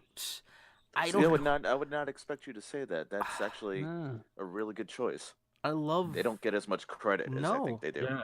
You know, definitely Hall of Fame worthy. Like how are they not in the Hall of Fame? How is Earthquake not in the Hall of Fame? You know what I mean? Thank you. I agree. 100%. How or even as a tag team, you know, like I mean, Earthquake obviously. I love Fred Ottman, and he's actually one of my buddies on Instagram. And you know, he's a big Hasbro guy too. He's a really nice guy in person. Yeah, you meet him, he's a really nice guy. And it's like, I feel like, you know, Earthquake should definitely be in the Hall of Fame. You know what I'm saying? Yeah, without a doubt. Typhoon also, you know, I think a more suitable thing for him would be to go in with Earthquake as like a tag team. You know what I mean? There's a lot to speak about with them because I mean, with Fred, Typhoon Ottman, it's his career. I mean, obviously he had lots of gimmicks, but obviously there's a lot they can talk about Shockmaster, Tugboat. But it's good because they could cover John Tenta as well because he was, you know, main eventer and he worked with Hogan. Yeah, Hogan. And then he did the tag team thing and it worked really well. They were such a unique pairing. We don't get pairings like that anymore, and they were like the same mold, weren't they? It was brilliant. Absolutely. And so they would be such a great fit for the Hall of Fame because you haven't got that many kind of interesting tag teams, or that, you know, that would be as suitable as them in many respects. So yeah, it'd be excellent to see them. I saw John Tenta wrestle once actually, and it was like after he had left, you know, after the Attitude Era, and he had done Golga as the what were they called? The oddities. The oddities, yeah, he had done that whole shtick with the WWF Attitude Era, and he did like a tour with like an British independent wrestling company who was absolutely dire. It was terrible wrestling, and he came to this like local venue near to where I live, and I went to watch it with a friend, and this was like a proper medieval crowd. It wasn't glamorous at all. It was like, like the real scrapings of society had come to watch this event with John Tenter. But he would seem like such a nice guy. He was like, going around signing autographs and stuff around the ring, and all the kids came into the ring at the end, all around him, and they're like, yeah, it was just, legendary. Great. That is great. Do you know what I mean? When I say like the scrapings of society, there was like in the front row there was an old woman trying to pick a fight with the wrestlers. Do you know what I mean? She's like putting her fit. Oh, wow. She's putting her dukes up, and she wanted No to have way. fisticuffs. Yeah, she's like, come on, you bastards! A salty old English woman. Yeah, I mean, I was like, I must have been about 13, 14, maybe 15 years old. I can't remember, but yeah, I was sat next to a bloke that smelt of beer and sick. It was horrible. it was just a really horrible event. It was just like Beer and sick. Like, sounds like me on an old Saturday night. I like that. Beer and sick. Okay. Yeah, it was just a terrible place to be. But yeah, I got to see John Tenter. It wasn't glamorous wrestling at all. Anyway, what are you going to say, Mitch? There's more highlights than just that interjection of mine of the typhoon. Disasters, yes. Oh, about Typhon? Typhon and Typhon. I don't know, bro. Like I said, they were just a great tag team of the '90s, and I guess I enjoyed their feuds with Money Incorporated. Especially when you threw in the whole dynamic of the Jimmy Hart thing, where he traded sides and didn't he like dump them for the Money Incorporated or whatever it was? Money Inc. Yeah, Yes. and they went face for a little while. Yeah, so that was pretty cool, So it was just a nice feud, and I liked Earthquake. I just thought he looked cool. He was a big, nasty wrestler. He had a lot of credit, like you said beforehand. When he came in and everything. I don't know. I just think that they're definitely one of the more memorable tag teams of all time. Gotta love Queens. Oh yes. Yeah, Never a dull moment. Yeah. Yeah. So, but all right. Who else? Who else got a good one? Well, when I think of tag teams, first one that comes to mind was, like I said, around the time I started watching was when the Steiner brothers were getting really big. Yeah. Well, They're Steiner incredible. Brothers, Before absolutely. Scott,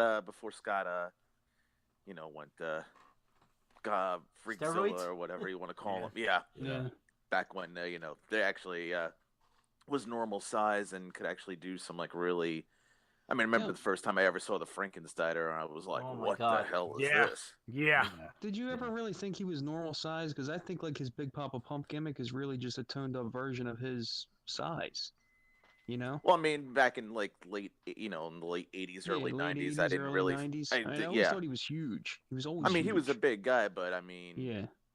compared to like other, like Sid Vicious and Oh yeah, Sid Lex Vicious was a Luger. monster. I mean, Yeah. Oh my God. Ron Simmons. I love Big Sid. Scott Steiner wasn't really that much bigger than them, so I Right. mean, maybe at the time he seemed like a normal sized guy, but Yeah, later definitely on. wasn't a huge guy. but yeah, I mean, obviously later on. Yeah. he just seemed But then more another one, athletic. super stiff. earlier. Super Yeah. stiff. Yeah. But yeah, I always loved the Steiners as a team, and I don't know. I mean, I was really excited at first when I heard they were coming to WWF, and what was it, '93? I think they showed up in WWF, Mm-hmm. Yeah. and I don't know. Because- It's kind of just kind of They didn't fit. They just it, didn't yeah, fit. it didn't fit, Yeah. and it just. But still, I Their think I theme remember. music was really odd. That Yeah, it was almost like college-esque. Kind of like like, Mhm. like a college marching band, kind of like And if you think about it, their gimmick kind of was that way. Because didn't Scott Steiner always come out with the Michigan jacket on? Yeah, that's when they came out with the Yeah. Michigan jackets for a while. So they were like kind of like the college like wrestling team, more or less in a way. Yeah. But I mean, but if you think about it now, like if you take them back in the heyday and you put people like we'll say like Gable and Jordan, and then you wind up having like the world's greatest tag team with Haas and Benjamin back. You put Oh them yeah, they were those guys totally together. ripping. Yeah, Both teams were totally ripping off the Steiners. Yeah, I mean, but if you put those guys in a match with the Steiners like back in the heyday, they would have been 5-star calibers like from beginning to end. Yeah. Well, and my There's favorite a- tag there's a team great match of all match. time. My favorite tag team match of all time: Steiner's versus Sting and Luger. Really? Oh yeah.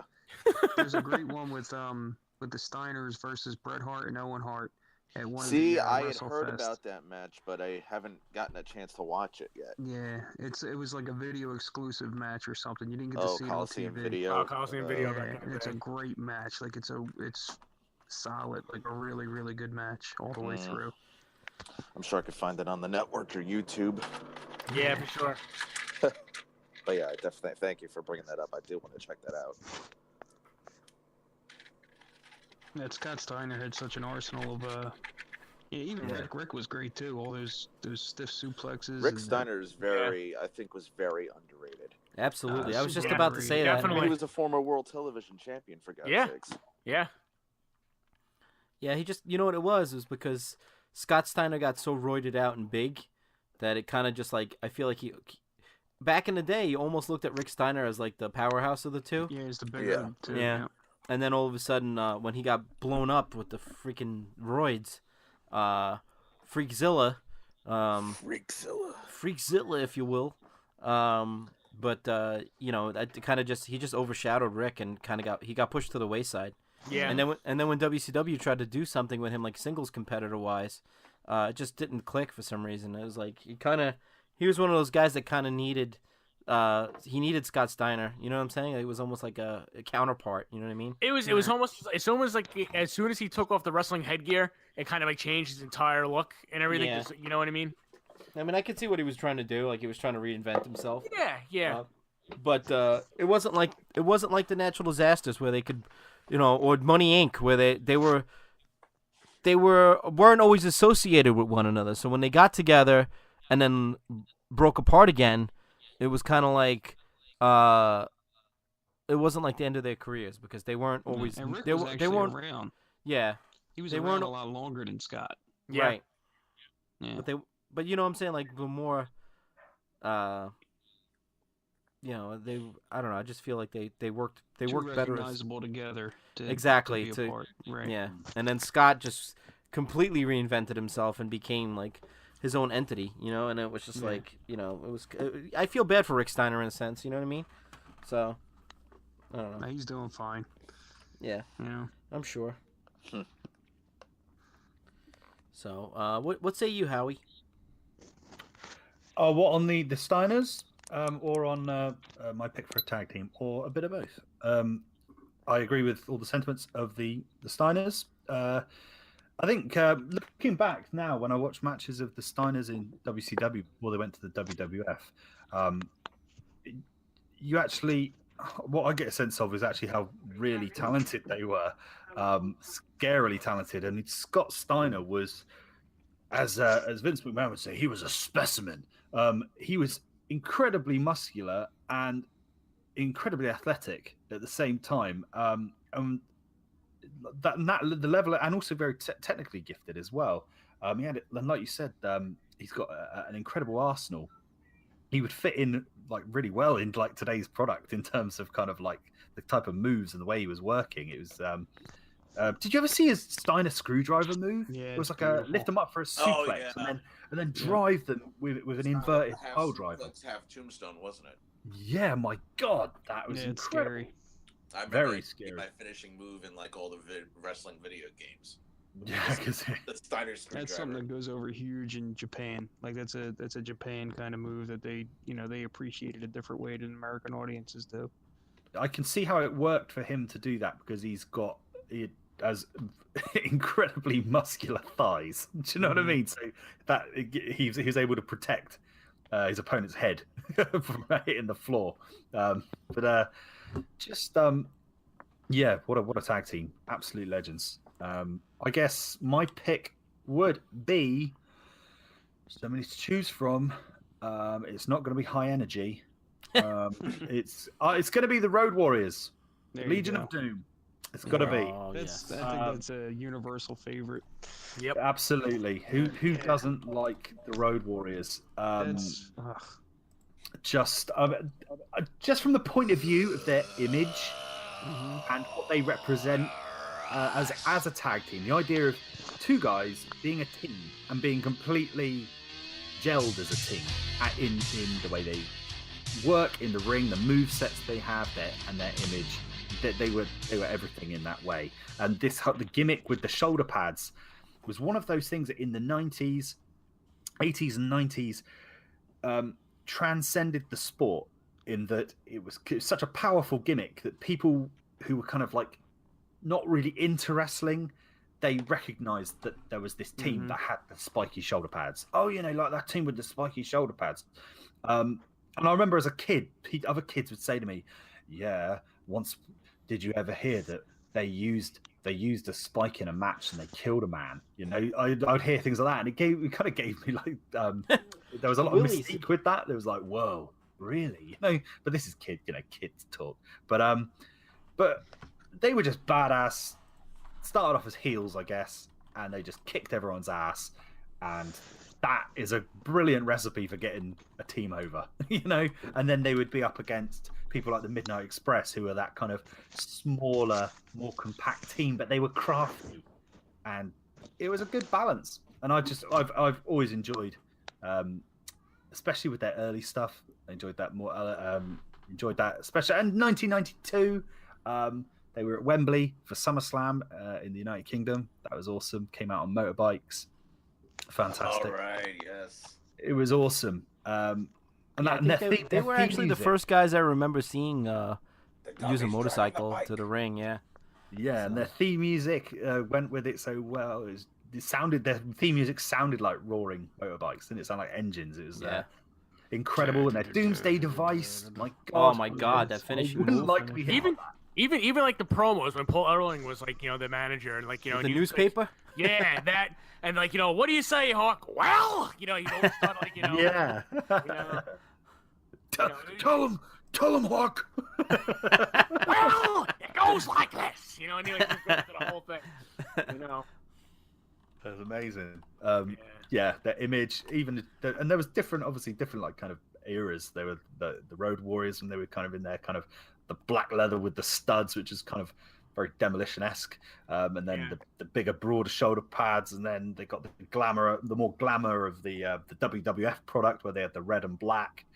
And then there was this funny period during the Attitude Era of what was it, LOD 2000? LOD 2000 with draws. Well, let's not first they came back as the regular LOD, right? Right, and then when DX humiliated them, and then they came back as the LOD 2000. They came back as LOD, then they went on a losing streak, and then they kind of disappeared for like a month, and then they came back. And they came back with the shoulder pads and the helmets. Yeah, right. They brought draws in. They had a third member. Right, and wasn't Sonny Heidenreich later on. Yeah, oh, God. Sonny, yeah. Yeah, Sonny looks super hot with them. She always looks super hot. Oh my God! It's so sad seeing how she was until she is now. It's like, it's really sad, like, it's how she turned out, unfortunately. So much preferred Sonny over Sable. Right now. Really? Do you have a favorite? Yeah, she got another DWI. Yeah. What'd you say, Jay? Do you have a favorite Road Warrior match? Match? Yeah.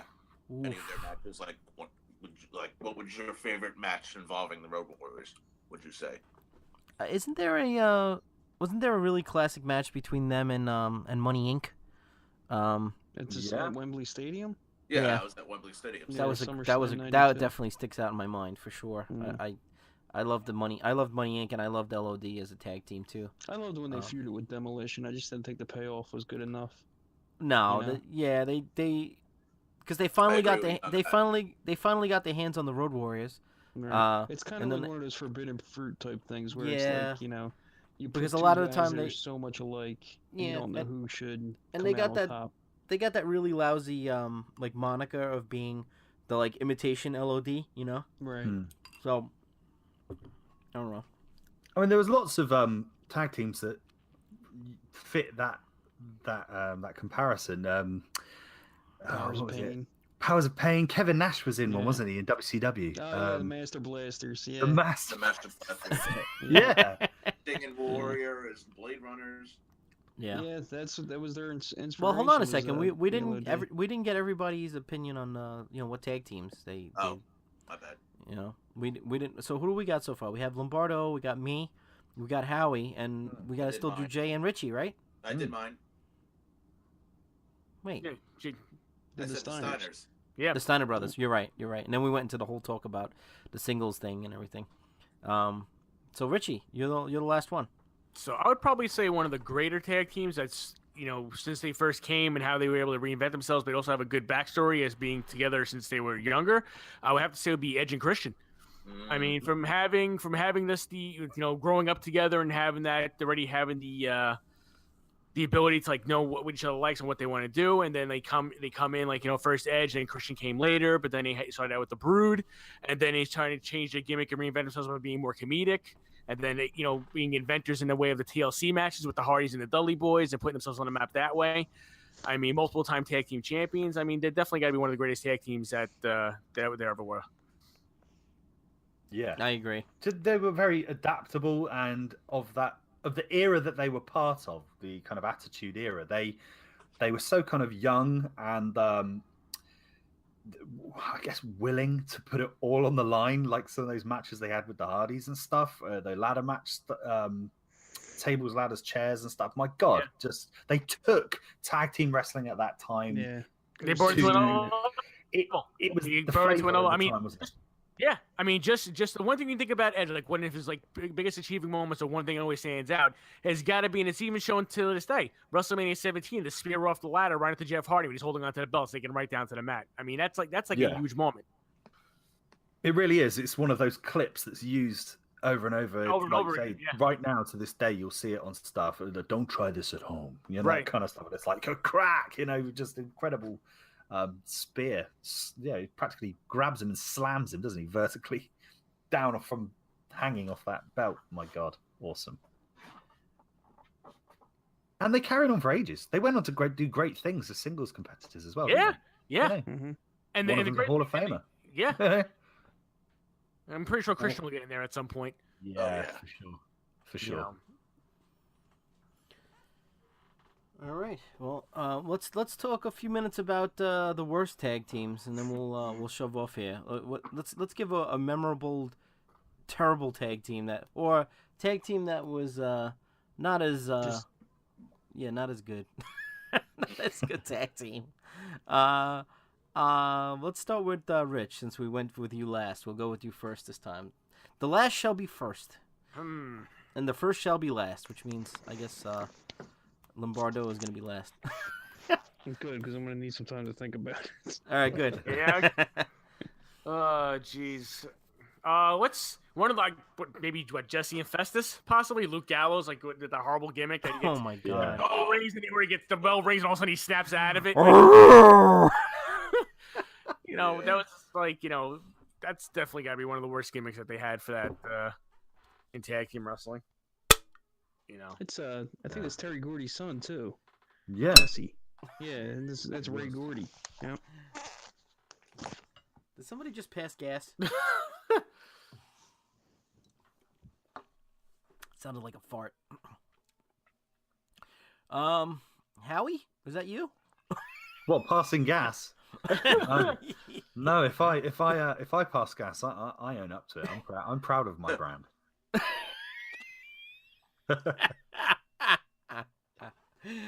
Oh, the Great Britain Pounder. Are we talking about tag teams that we don't like now, or we didn't? Yeah, think we're was talking right about this year? tag teams that we So less Jesse less Festus notable. Is it my turn now? Yeah, it is. It is. Okay. I know I spoke about one earlier that I thought was noteworthy for being poor, but I've actually got a better one now, which I think I feel more strongly about being a bad tag team. My pick of bad tag team is Deuce and Domino, which, my God. Yeah. which were kind of this rock and roll Jimmy honky tonk Snuka's son. inspired Happy days. tag team, and they held the championships at the time. Now, I hated this particular era of wrestling. It was around the time that the Basham brothers were around. It was around the time that Orlando Jordan was the US champion. There was something. John Cena was the main guy. I think JBL was the main heel. There was this kind of era, which to me it was just it's just full of suckery, and that typified it. It was just such a lack of talent, and that I think it was this kind of for use of a better word, this kind of wank that led to the development being like, I think at the time they're probably doing stuff with the Higher Valley Wrestling, and the quality probably wasn't there. And eventually it was Florida Championship Wrestling, and that's turned into NXT. And you can see how having a breeding ground like NXT ensures that you've got talent moving up and through into the main product, where these guys just terrible. It was, yeah. And they held gimmick. WWE. It was a poor gimmick, and yeah. So Deuce and Domino, that's my pick. You could tell tag team wrestling wasn't that great when they were tag team champions.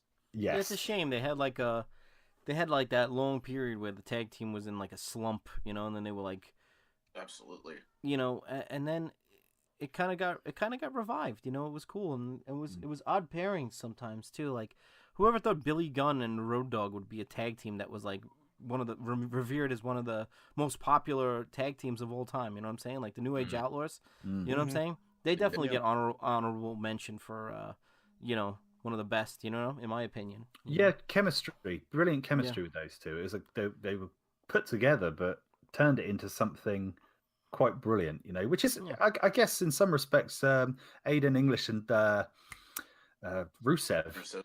They're not the same kind of thing, but I can see that. They're two like odd pairings. Odd pairing, but they found a chemistry that works, and it's over. Well, if you think about it too, like at the time they weren't such odd pairings because you had Rockabilly and you had the Road Dogg. They were both like singers.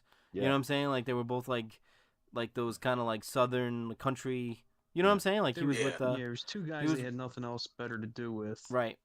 Other than to put them together. But they both had like a certain amount of talent about them, you know. Yeah. And they were cool. They were cool as hell, you know. Is that the British Bulldogs theme from 2002 in the background that I hear? I hear it. I hear it. But all right. So what about you, John? Let's just go with you. Least favorite. I'm gonna go with the Bushwhackers. And I'm not talking the sheep herders. I don't love the Bushwhackers. I don't like them at all. We love them. I just don't understand it. I don't understand it at all. Hey! Terrible. Whoa! You know, like how like certain guys come on and say you're watching wrestling with your friends, and they're not really wrestling fans. The Bushwhackers come on. I almost felt like embarrassed that I was watching wrestling. You know, I was like, these guys suck, and they, you know, like, not that, you know, no disrespect to either one of those guys, because I know they've been around forever. And when they were the sheep herders, they were a different kind of gimmick than what they were when they came to the WWF. They were heels. But when they were in the WWF, I just thought they were piss poor, silly, and just like, I just felt embarrassed to be watching them. I just didn't like them. One of my favorite Hall of Fame induction ceremony entries was the Bushwhackers. I don't know why. It was so entertaining to see them up there, you know. I liked it when they just kept picking guys out of the crowd, being like, "Yeah, come up and do the Bushwhacker walk." They had like Bret Hart doing it, and they had Roddy Piper doing it. I don't know. I have a special spot in my heart for the Bushwhackers. I remember as a kid, like kind of liking them because of the whole the arm movement when they walked. So they did this arm movement. I can always remember my mum. She was always very much, I don't like them. You know, she was like adamant that she just didn't. Oh man, I thought you were going a different direction. I was gonna say my mother loved the Bushwhackers. No, what a funny name as well for it as well. Bushwhackers. God, it is a funny name, isn't it? The bush. Right. Oh yes. We're all Ain't nothing wrong from with the a little bush once in a while. We're all from the. We all love a bit of bush. We're all from the bush if you think about it. But yeah. They're from down under. Well, we all are, really. Yeah, I totally can echo those sentiments. They were they had their place, but it was a bit wrestle crappish. Oh yeah, definitely. I just. But it was hokey in a good way. I don't know. I kind of feel the same way like about the Nasty Boys too. Like I agree with that. And I don't hate the Nasty Boys, but I don't love them either. Like I just feel like same. Yeah. Totally. I have to agree. Totally agree with that. Yeah. Yeah, but those two, love them or hate them, the Nasty Boys and the Bushwhackers are definitely, legendary, and they'll go down as like Two of the greatest. more- Two of the greatest teams. They're Yeah, definitely Yeah. memorable. Yeah. So, but what about you, Jay? What do you say? What do you say, Jay? I guess continuing with the 2000s, mid to late 2000s, when I was thinking of like worst tag teams, the one that came to mind for me was La Resistance. Oh my God, they're terrible. Yeah, I could not. The original That was like incarnation or the second like how you said incarnation? with the Bushwhackers, you would like turn it off every time La Resistance came on. I just nah, I can't watch this. They had cool music though. Yeah. Which version though? Both versions or just I'm thinking the original of Dupree and Sylvain. Grenier? Sylvain Oh Grenier. my God. Yeah. I mean, Oh, when speaking of which- Conway came in, it didn't bother me that much. But Honorable mention for a cool tag team, the Quebecers. I like the Quebecers. Johnny Really? Polo. Yeah, oh, Ugh. yeah, I like them. yeah. I kind of like the Rougeau brothers, but I don't like the Quebecers. You Really? know? Yeah, something about those Mountie outfits. I just think it's so cheesy. Well, I think the Rougeau brothers had the greatest tag team entrance music They have of the all greatest time. entrance music. But They have all the American gimmicks. boys. Yeah, great gimmicks. Coming out there with the fleur de lisses on and they're waving American flags. They were great. Yeah. Yeah, but as far as La Resistance, yeah. 'cause That it did that era of La Resistance when they were around. I mean, again, I think that's one of these times where it was kind of like post-Attitude era, ruthless aggression. Yeah, it was like right at the beginning of Ruthless Aggression, I think. There was a real lack of talent then. There was just Yeah. it was, and that was Kind of like this team. building This very team early. reflects that. Do you remember when? What about the Beverly Brothers? I like the Beverly Brothers. They were I good. didn't They- like they the were pretty Beverly cool. Brothers that much. Yeah. They were the You didn't original like them, or you Minnesota did? Wrecking Crew. Didn't they have the genius that would always say a poem about them? It'd be like, and here they are for us to see. Brothers Beverly. Do